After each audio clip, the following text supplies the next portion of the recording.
बिस्मिल्लाहिर्रहमानिर्रहीम। मैं राजा इरफान वसीत तर्जमान सरदार गुलाम अब्बास खान साहब आज आप दोस्तों को सोशल मीडिया और प्रिंट मीडिया पर पिछले 2 दिनों से चलने वाली सरदार साहब के हवाला से एक खबर उस पर वजाहत देना चाहता हूँ।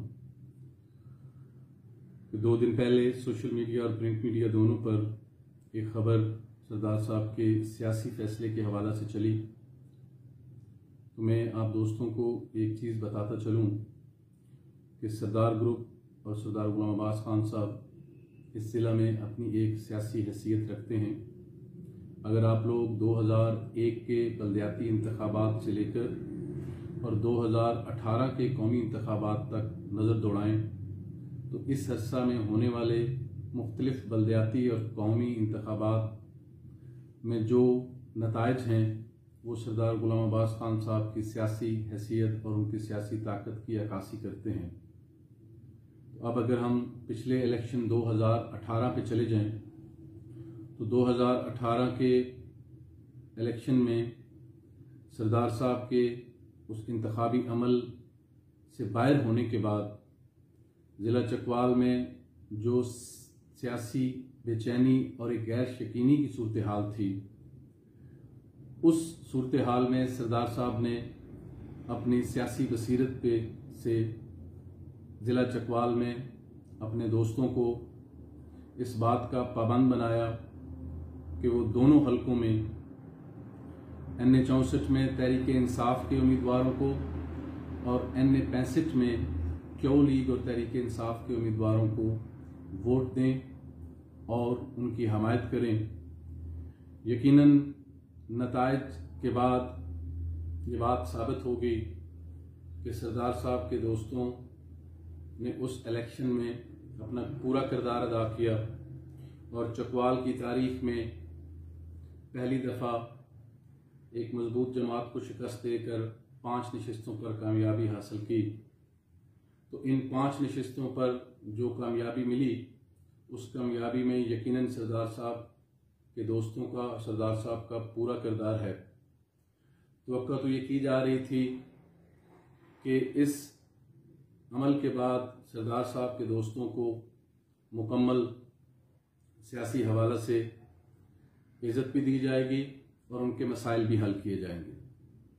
लेकिन उसके बरक्स दोनों हलकों में सरदार साहब के दोस्तों के साथ सौतेला सलूक किया गया और उनको उनके उस इलेक्शन में वोट देने की उल्टा सज़ा दी गई। मुख्तलिफ हवालों से सरदार साहब के दोस्तों को उसमें दीवार के साथ लगाया गया। तो यकीनन तमाम दोस्तों ने उस इलेक्शन में जिन उम्मीदवारों की भी हमायत की थी वो सरदार साहब के कहने पे की थी और उन दोस्तों ने इस हवाले से जो भी उनको शिकायत थी वो अपनी शिकायत सरदार साहब तक ही पहुंचानी थी। तो इस 2 साल के अरसा में पूरे चकवाल के दोनों हलकों से दोस्तों की मुख्तलिफ शिकायत सरदार साहब तक पहुंचती रहती थी।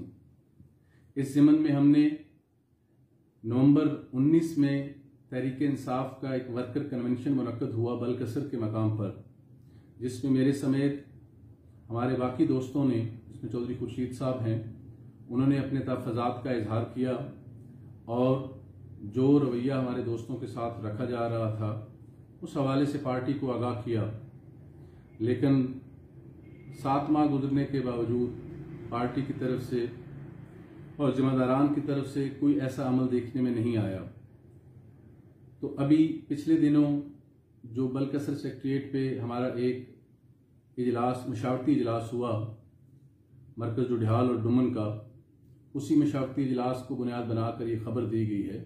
तो उस इजलास में दोस्तों की इस्तदा पे और दोस्तों की रिक्वेस्ट पे सरदार साहब ने इन दोस्तों को बुलाया और यकीनन इकट्ठे होकर दोस्तों ने अपने मुख्तलिफ जो शिकायत और गिले थे उनका इजहार सरदार साहब से किया, क्योंकि दोस्तों ने अपनी जो भी सियासी हवाला से मुश्किलात होंगी उनको अपने ही लीडर सरदार गुलाम अब्बास तक पहुँचाना है और सरदार साहब ने ही अपने इन दोस्तों की शिकायत को सुनना भी है और उनका हल भी निकालना है। और ये अमल ईद के बाद भी जारी रहेगा। जो बाकी बच जाने वाले मरकज़ हैं उसमें मरकज़ चकवाल है, मरकज़ बलकसर है, चोआ का मरकज़ है, बनहार का इलाका है, तलागंग का इलाका है। पूरे ज़िला के तमाम हलकों से, तमाम यूनियन कौंसिल से दोस्तों को बुलाया जाएगा। सरदार साहब उन दोस्तों से बातचीत करेंगे और जो भी सूरत हाल जिसका सामना है उन दोस्तों को की बात सुन के कोशिश करेंगे कि उसका हल निकाला जाए। तो ये जो हमारे मशावरती इजलास हुआ और जो आगे होंगे वो इस ज़िमन में हो रहे हैं। यकीनन हमारे दोस्तों को जिन तहफ़्फ़ुज़ात का अभी सामना है, जिन मुश्किलात का सामना है, उन्होंने अपना इजहार अपने कायद सरदार गुलाम अब्बास खान साहब से करना है। इसी खबर के आखिरी हिस्सा में सरदार आफ्ताब साहब के हवाला से जिक्र किया गया, तो मैं यहाँ वजाहत करता चलूँ कि उस बात में कोई हकीकत नहीं है। सरदार आफ्ताब साहब ने कोई ऐसी स्टेटमेंट नहीं दी, ना ही उन्होंने किसी से बात की है। हम इस चीज़ की सख्ती से तरदीद करते हैं और ये बात बावर करवाना चाहते हैं कि ये ख्वाहिश ज़रूर हो सकती है, लेकिन इंशाअल्लाह इसमें हकीकत कोई नहीं है। इंशाअल्लाह ताला सरदार ग्रुप अपने कायद सरदार गुलाम अब्बास खान साहब के साथ पूरी क़ुव्वत के साथ खड़ा है और जो भी सियासी फैसला होगा या जो भी सियासी फैसले हुए हैं वो तमाम दोस्त अपने कायद के फैसले के ही पाबंद हैं। तो पार्टी के अंदर जो भी तहफ़्फ़ुज़ात दोस्तों को थे, उन तहफ़्फ़ुज़ात का इजहार दोस्तों ने सरदार साहब से किया और ये अमल यकीनन ग्रुप्स के अंदर, पार्टियों के अंदर जारी रहता है। तो शायद हमारे उस सियासी जो मशावरती अमल था उसको मुख्तलिफ रंग दिया गया। तो मैं तमाम अपने सहाफ़ी दोस्तों को भी जो कि प्रिंट मीडिया से और सोशल मीडिया से वाबस्ता हैं, उनसे दरख्वास्त करूँगा कि भी किसी भी खबर को लगाने से पहले उसकी तस्दीक कर लें। सरदार साहब का नंबर भी तमाम दोस्तों के पास मौजूद है। इसके अलावा हमारे ग्रुप किसी भी ज़िम्मेदार बंदे से आप तस्दीक कर सकते हैं, उसके बाद यकीनन आप खबर लगाएं और आपका हक है। लेकिन ऐसी खबर जिससे एक सियासी बेचैनी पैदा हो जाए और जिसकी वजाहत के लिए हम लोगों को आना पड़े, तो आपसे दरख्वास्त है कि उससे गुरेज किया जाए। अल्लाह की ज़ात आप तमाम दोस्तों को खैरियत से रखे और सरदार ग्रुप के दोस्तों को भी पैगाम है कि इंशाअल्लाह ईद के बाद आपको तमाम दोस्तों को सरदार साहब बलकसर सेक्रेटरीट बुलाएंगे। इंशाअल्लाह तमाम दोस्त अपने कायद सरदार गुलाम अब्बास खान के साथ खड़े हैं।